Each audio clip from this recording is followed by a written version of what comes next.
Assalamualaikum warahmatullahi wabarakatuh. Saya ingin menceritakan kembali sebuah momen yang benar-benar mengguncang cara saya memandang diri sendiri. Saat itu saya bertanya dengan pertanyaan sederhana pada Ustadz Hakim Bawazir, kenapa banyak orang bisa terkena gangguan jin dan sihir tanpa terdeteksi, padahal kita sudah membaca doa-doa perlindungan.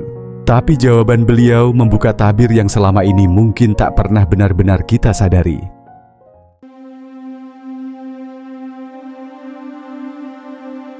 Gangguan itu tidak selalu dramatis. Banyak orang membayangkan gangguan jin atau sihir itu selalu kerasukan, teriak-teriak, atau tubuh kejang. Padahal tidak, permainan mereka halus, sangat halus. Beliau menjelaskan, energi gangguan itu sering hanya bisa dirasakan oleh si penderita. Tiba-tiba gelisah, jantung berdetak tanpa sebab, hati cemas saat hendak bertemu seseorang, malas ibadah, emosi meledak, dan kita sering menganggap itu hanya mood. Padahal bisa jadi itu tanda hati kita sedang tidak dijaga. Bukan berarti setiap gelisah pasti gangguan. Tidak sesederhana itu. Kita tidak boleh mudah menyimpulkan atau hidup dalam ketakutan berlebihan. Tapi yang beliau tekankan adalah, kelemahan adalah pintu, dan makhluk itu menunggu di pintu kelemahan. Beliau berkata sesuatu yang membuat saya terdiam. Kita ini diawasi 24 jam seperti CCTV. Bukan untuk menakuti, tapi untuk menyadarkan. Setan tidak tidur. Ia mencari celah. Dan celah itu muncul saat kita marah, kita kecewa, kita iri, kita lelah, kita lalai dari zikir. Allah sudah mengingatkan dalam Al-Quran bahwa setan adalah musuh yang nyata. Tapi musuh yang nyata tidak selalu terlihat. Dan salah satu momen yang sering diremehkan adalah menguap. Secara medis, menguap itu normal. Penelitian menyebutkan bahwa menguap membantu mendinginkan otak dan sering terjadi saat tubuh lelah atau bosan. Tapi secara ruhani, ada dimensi lain. Dalam hadits riwayat Muhammad, hadis riwayat Bukhari, Rasulullah Shallallahu Alaihi Wasallam bersabda bahwa menguap berasal dari setan. Maka tahanlah semampu mungkin. Jika seseorang berkata, "Ha," saat menguap, setan tertawa. Hadits ini bukan untuk membuat kita takut pada proses biologis, tapi untuk mengajarkan adab dan kewaspadaan, dan yang membuat hati saya bergetar. Rasulullah Shallallahu Alaihi Wasallam disebut tidak pernah menguap sepanjang hidupnya. Itu bagian dari kemuliaan yang Allah berikan kepada beliau. Beliau maksum, beliau dijaga. Kita tidak.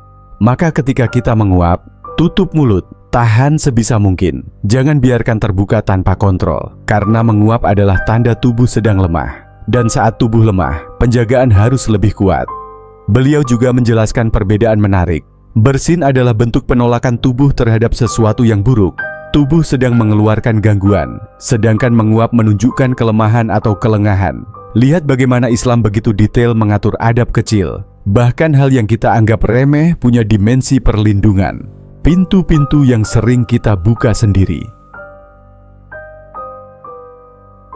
Saya semakin tersadar ketika beliau menyebut beberapa kebiasaan yang sering kita abaikan.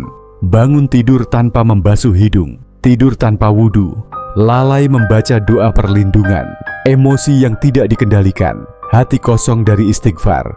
Setan tidak perlu mendobrak pintu, kita yang sering membukanya. Dan ketika gangguan tetap datang meski kita sudah berdoa, beliau berkata, jangan putus asa, karena Allah lebih tahu sisi lemah kita. Ujian itu bukan bukti Allah meninggalkan kita. Justru bisa jadi tanda Allah ingin kita kembali lebih dekat. Ada satu hal penting yang harus digarisbawahi. Kita tidak boleh hidup dalam paranoia. Tidak setiap masalah adalah jin. Tidak setiap sakit adalah sihir. Tidak setiap kegelisahan adalah gangguan gaib. Islam adalah agama yang rasional. Kalau sakit, periksa ke dokter. Kalau stres, evaluasi hidup. Kalau lelah, istirahat. Tapi bersamaan dengan itu, kuatkan benteng spiritual. Karena dunia ini bukan hanya fisik. Ada dimensi yang tidak terlihat. Dan yang melindungi kita bukan sugesti, tapi Allah. Amalan itu seumur hidup. Beliau mengingatkan dengan sangat tegas. Amalan bukan musiman. Bukan hanya saat takut. Bukan hanya saat sakit. Bukan hanya saat ada gangguan. Tapi seumur hidup. Sebelum tidur, wudhu, zikir, ayat kursi. Jika mampu, sholat sunnah. Jika khawatir tak bangun tahajud, witir sebelum tidur. Hal kecil, tapi konsisten. Karena kita tidak pernah tahu kapan titik lemah kita muncul. Di akhir ceramah itu, beliau berkata sesuatu yang sangat membekas. Ketika kita terjatuh, kita harus segera bangkit. Manusia bukan makhluk tanpa dosa. Kita jatuh, kita salah, kita tergelincir. Tapi yang membedakan orang beriman adalah ia bangkit lagi. Dosa, istighfar, salah, tobat, lemah, kumpulkan kekuatan lagi. Terus, seumur hidup, karena setan tidak pernah berhenti. Maka perjuangan kita pun tidak boleh berhenti. Benteng terbesar, itu bukan ilmu kebal, bukan jimat, bukan air khusus, bukan ritual aneh. Benteng terbesar adalah tauhid. Semakin kuat hubungan kita dengan Allah, semakin kecil celah itu. Dan saya pribadi setelah mendengar ceramah ini merasa bukan takut pada jin, tapi takut pada kelalaian diri sendiri. Takut pada saat-saat iman turun, takut pada hari-hari tanpa zikir, takut pada emosi yang tak terkendali, karena disitulah mereka menunggu. Saudaraku, jika hari ini kamu merasa lemah, itu bukan akhir. Jika kamu pernah jatuh, itu bukan kegagalan. Jika kamu pernah tergelincir dalam dosa, itu bukan kiamat. Bangkit, tutup pintu-pintu kecil itu, perbaiki adab kecil itu, hidupkan sunnah kecil itu. Karena dari yang kecil, Allah bangun perlindungan yang besar.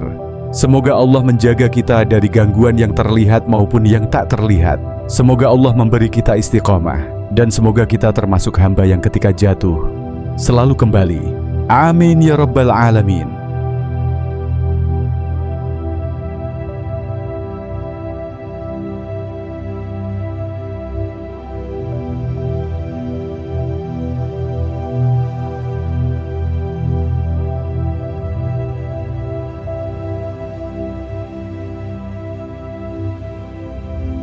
Kalau kita puasa karena orang tua, saat orang tua tidak ada, kita akan makan.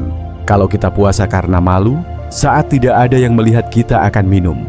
Tapi kalau kita puasa karena Allah, walau sendirian, walau panas menyiksa, walau haus menggoda, kita tetap bertahan. Disitulah manusia bisa lebih tinggi daripada malaikat. Karena malaikat taat tanpa nafsu, manusia taat sambil menaklukkan nafsu. Dan disinilah saya tersentak. Jin muslim juga berpuasa, jin muslim juga taat, jin muslim juga mengikuti syariat. Tapi mereka pun tahu bahwa manusia yang mampu mengendalikan hawa nafsunya memiliki derajat yang sangat tinggi. Betapa ironisnya jika jin saja menyadari kemuliaan manusia, sementara manusia sendiri meremehkan kemuliaannya dengan maksiat. Allah telah mengangkat derajat kita, Allah telah memuliakan anak Adam, Allah bahkan memerintahkan makhluk-makhluk besar untuk menghormati nenek moyang kita. Lalu kenapa kita rela merendahkan diri dengan dosa yang